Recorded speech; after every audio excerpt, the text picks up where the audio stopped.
How's it going, everybody? Welcome back to another video here, and today we're going to go ahead and show you how you can reset your third generation of AirPod.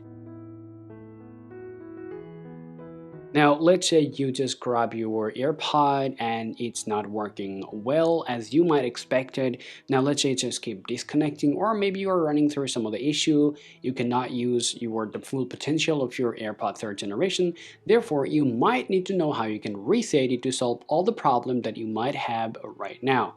Now, just reset your AirPod. The first thing that you have to make sure that it has enough charge. Quickly after that, just go ahead and open up your case, and now to reset it, you have to turn it back here, and then you'll be able to see the button on the back.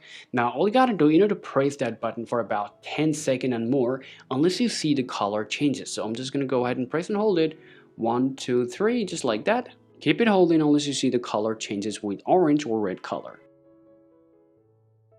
There you are. Now it is flashing with the orange color here, and now all you gotta do, just go ahead and grab your device. I'm just gonna go ahead and grab the iPhone 13 mini from there, and now if I put it right next to it, and then you'll be able to see now the AirPod is just up, on the pairing mode. Now I'm just gonna go ahead and tap on connect here, and just in a second this is going to be get connected. Okay, well, now just go ahead and tap on skip and you're done. So as you guys can see right here, your AirPod is now connected with the iPhone after you just reset it. So this is how you basically can reset your AirPod third generation, and this is how you can do it. Hope you find this video useful, guys. If so, leave a like and subscribe to the channel. Thank you for watching, and I'll talk to you all later.